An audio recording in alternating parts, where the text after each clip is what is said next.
जो सफ़र की शुरुआत करते हैं वो मंजिल को पार करते हैं।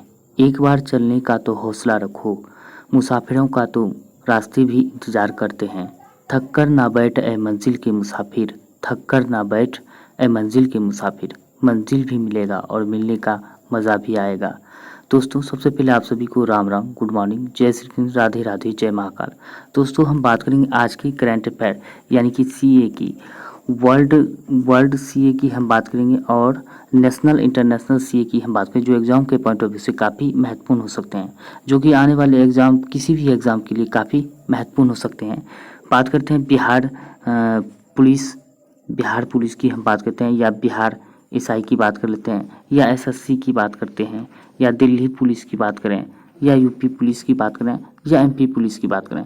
जिस भी एग्ज़ाम में करंट अफेयर पूछे जाते हैं, सारे के सारे एग्ज़ाम में काफ़ी महत्वपूर्ण होने वाले हैं आज की क्लास। इससे पहले वाला क्लास अगर नहीं देखे हैं तो ज़रूर जाके देखें। वीडियो के नीचे यहाँ टेलीग्राम में का लिंक दिया गया है, वहाँ से आप ज्वाइन करें टेलीग्राम। और इसके अलावा और कई सारी जानकारियाँ भी आप जो है पीडीएफ के साथ ई बुक के फॉर्म में डाउनलोड कर सकते हैं। तो चलिए हम बात करते हैं आज की क्लास की। तो आज की क्लास की हम मोटिवेशन लाइन की बात कर लेते हैं। तो सत्य की नाव डगमगाती अवश्य है पर डूबती नहीं है। बिल्कुल सही है, सत्य की नाव जो है डगमगाती जरूर है लेकिन डूबती नहीं है। इसीलिए कहते हैं कि जब मंजिल को अपना मान लिया, मुश्किल क्या आसान क्या, जब ठान लिया तो ठान लिया। तो बात कर लेते हैं दोस्तों आज की क्लास की। बहुत ही ज़्यादा ज़बरदस्त होने वाले हैं और कम समय में बात करें 10 से 15 मिनट में हम बात करेंगे ज़्यादा से ज़्यादा क्वेश्चन रिवीजन करने का, यानी कि 50+ क्वेश्चन का जो है रिवीजन करेंगे, जो कि किसी भी एग्ज़ाम में काफ़ी महत्वपूर्ण हो सकते हैं। अब बात करते हैं यह करंट अफेयर जो है बहुत ही ज़्यादा मोस्ट इम्पोर्टेंट होने वाले हैं। तो चलिए हम क्लास को स्टार्ट करते हैं। सबसे पहले हम बात कर लेते हैं देश के महान सपूत चंद्रशेखर आज़ाद की 170वीं जयंती मनाई गई है। ये आपको ध्यान रखने हैं।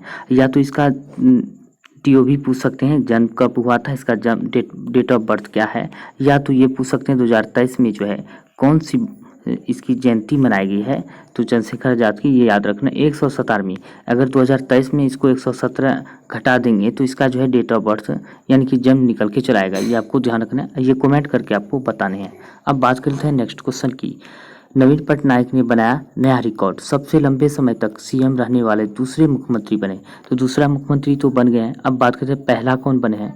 तो पहला जो इससे पहला था ज्योति बसु, जो बंगाल का था, जो सबसे ज़्यादा लंबे कार्यकाल का सीएम रहने का रिकॉर्ड था, लेकिन उसका रिकॉर्ड तोड़ दिया किसने, पवन चामलिंग ने। यहाँ पे नीचे में हम देखें मेंशन किया हुआ है।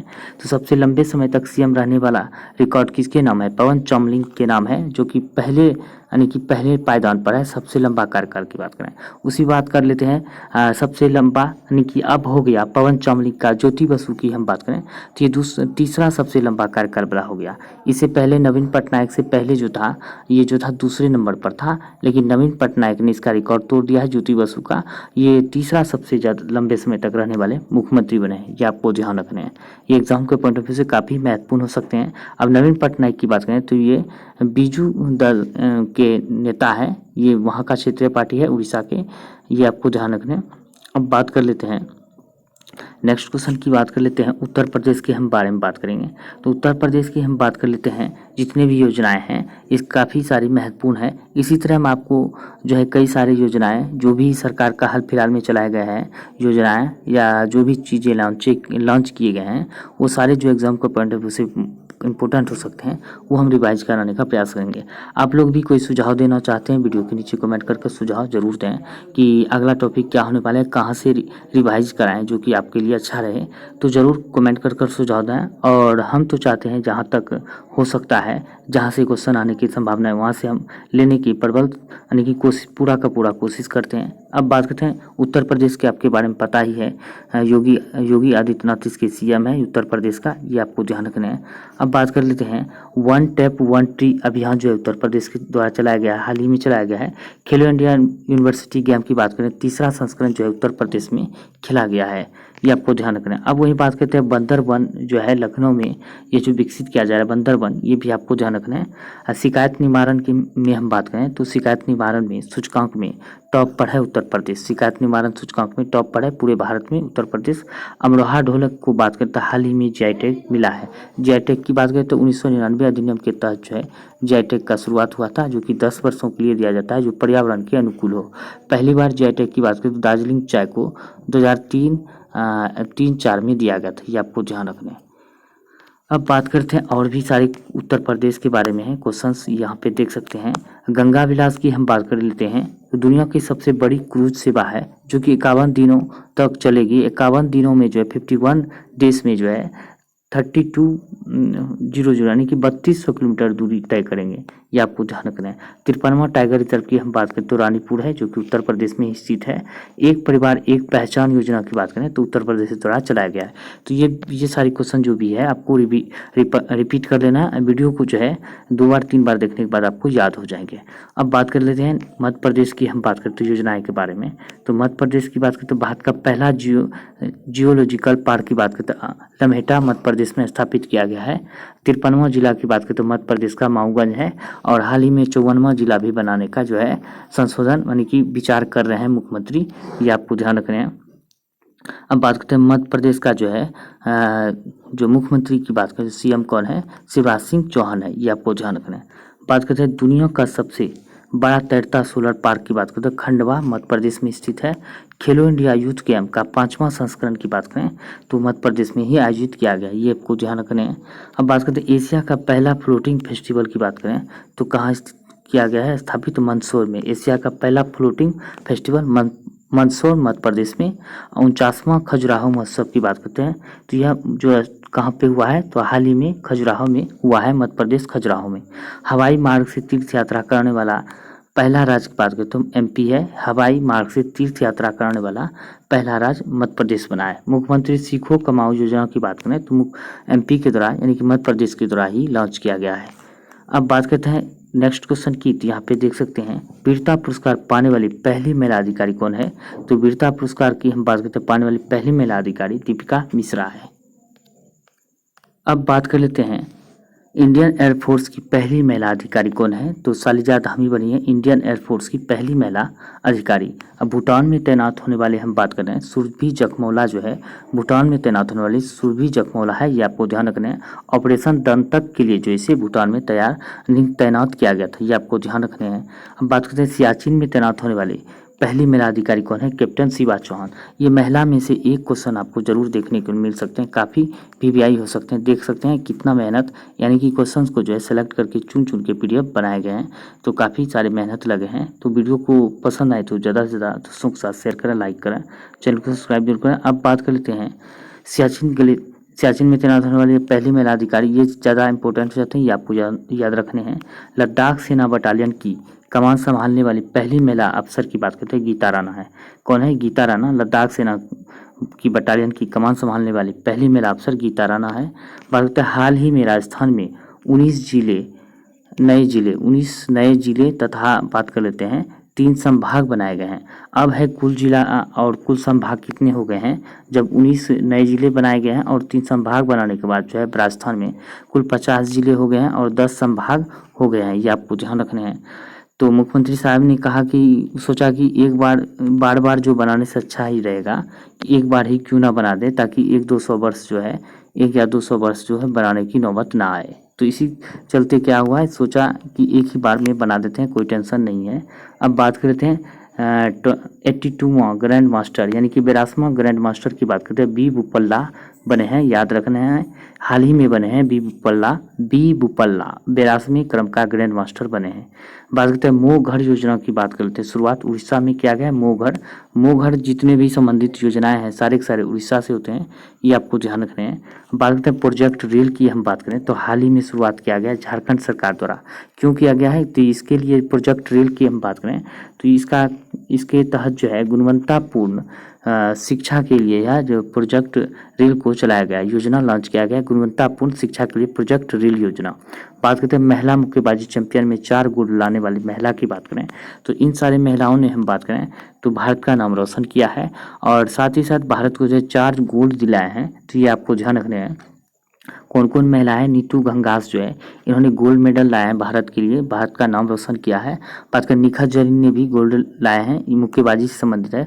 ये सारे के सारे जो है मुक्केबाजी से संबंधित महिलाएं हैं, याद रखना। यहाँ से आपको एक क्वेश्चन जरूर एग्जाम में देखने को मिल सकते हैं। अब बात करते हैं स्वीटी बूढ़ा की, तो इसने भी गोल्ड लाया है मुक्केबाजी में। लवलीना बोरगोहाइन की बात करें तो इसने भी गोल्ड लाया है। ये चारों महिलाएं गोल्ड लाने वाले हैं, ये आपको ध्यान रखने हैं। अब बात करते हैं नेक्स्ट की, तो अब बात कर रहे थे बैडमिंटन है 2023 की बैडमिंटन की बात करें तो बैडमिंटन की बात करें तो याद रखने हैं बैडमिंटन के जितने भी खेल हुए हैं वो सारे हम बात करेंगे। तो अब बात करते हैं सात्विक और चिराग की जोड़ी ने बात करते हैं इंडोनेशिया ओपन और स्विस ओपन जो है बैडमिंटन का, इंडोनेशिया बैडमिंटन का ही है ये सारी जितने हम चर्चा कर रहे हैं। तो सात्विक और चिराग की जोड़ी ने बात करते हैं इंडोनेशियाई ओपन और स्विस ओपन का जो खिताब अपने नाम किया है, ये आपको याद रखने हैं। अब बात करते हैं मलेशिया ओपन में हम बात करते हैं एच प्रणय ने यह खिताब अपने नाम किया है मलेशिया बैडमिंटन ओपन में, ये आपको ध्यान रखना है। अब बात करते हैं वहीं बात करते हैं कनाडा ओपन में, कनाडा बैडमिंटन ओपन में हम बात करें तो लक्ष्य सेन ने यह खिताब जीता है। बात कर लेते हैं लक्ष्य सेन ने जीता है। अब वही बात करते हैं ऑरलियंस मास्टर्स 2023 में हम बात करें प्रियांशु राजावत ने यह जो है इसमें जो है गोल्ड जीता है प्रियांशु राजावत ने, ये आपको ध्यान रखना है। अब बात करते हैं ये आपको ध्यान रखना है तो कौन कौन है सात्विक चिराग की जोड़ी इंडोनेशियाई ओपन और स्विस ओपन का जो है खिताब मतलब इसमें जो है गोल्ड जीता है। अब वही बात करते हैं मलेशिया ओपन में एच प्रणय ने जीता है, बैडमिंटन का ही है। कनाडा ओपन बैडमिंटन में लक्ष्य सेन ने जीता है। ऑरलियंस मास्टर बैडमिंटन ओपन 2023 में बात करते हैं प्रियांशु राजावत ने गोल्ड जीते हैं। ये सारे के सारे आपको ध्यान रखना है, सारे के सारे गोल्ड से संबंधित है। अब बात करते हैं नेक्स्ट की, तो नेक्स्ट की बात करते हैं इससे भी ज़्यादा और मोस्ट इंपोर्टेंट क्वेश्चन हो जाते हैं। तो अंतर्राष्ट्रीय संगठन और आयोजक देश की हम बात करें तो यहाँ पे देख सकते हैं दिया गया है G7 की 49वें क्रम की बैठक की बात करें तो यानी कि 49वें क्रम का जो बैठक का आयोजन किया गया है जापान में किया गया था 2023 में, सारे के सारे 2023 से संबंधित है, ये आपको ध्यान रखने हैं। अब G20 की बात करें तो 17वें क्रम का जो है बैठक भारत में हुआ, ये आपको ध्यान रखना है। G20 17वें क्रम का। वही बात करते हैं SCO 2023 यानी कि SCO जो है 23वें क्रम का SCO का आयोजन जो है भारत ने होस्ट किया है, या अध्यक्षता किया है। SCO के 23वें क्रम की अध्यक्षता भारत के द्वारा किया गया। 17वें क्रम का G20 का भारत के द्वारा किया गया, ये आपको ध्यान रखना है। ब्रिक्स की बात करते हैं 15वें क्रम का जो है अध्यक्षता किया गया साउथ अफ्रीका के द्वारा, ये आपको ध्यान रखना है। अगला कौन करेगा? फिर ब्राज़ील करेंगे 2024 में, ये आपको ध्यान रखना है। फिर 25 में रूस करेंगे और 26 में इंडिया करेंगे। इस तरह इसका क्रम चलते रहता है। अब बात करते हैं आसियान का 42वां क्रम यानी कि 42वें क्रम का 42 क्रम का जो है अध्यक्षता इंडोनेशिया ने किया है। और COP 27 का आयोजन कहाँ पे किया गया है? मिस्र में किया गया है, ये आपको ध्यान रखना है। COP 28 की बात करें तो UAE में यानी कि संयुक्त अरब अमीरात में आयोजित किए जाएंगे, ये आपको ध्यान रखना है। COP 15 की बात करें तो मॉन्ट्रियल कनाडा में आयोजित किया गया है COP 15। अब वही बात करते हैं क्वाड की अगर हम बात करें तो ये जापान में आयोजित किए गए हैं, तो ये आपको ध्यान रखना है 2023 का क्वाड की। इसमें 4 मेंबर देश है, ये आपको ध्यान रखना है। इंडिया है, ऑस्ट्रेलिया है और क्या है रूस है और क्या है ऑस्ट्रेलिया की जय हो। तो क्या हो गया? तो जापान हो गया, ये अमेरिका हो गया, इंडिया हो गया और ऑस्ट्रेलिया हो गया, ये 4 देश हैं, ये आपको ध्यान रखने हैं। तो अब आज के लिए हम बात करते इतना ही रिवीजन हुआ है यानी कि PDF बना हुआ था। 50+ क्वेश्चन हो चुके हैं, ये आपको ध्यान रखना है।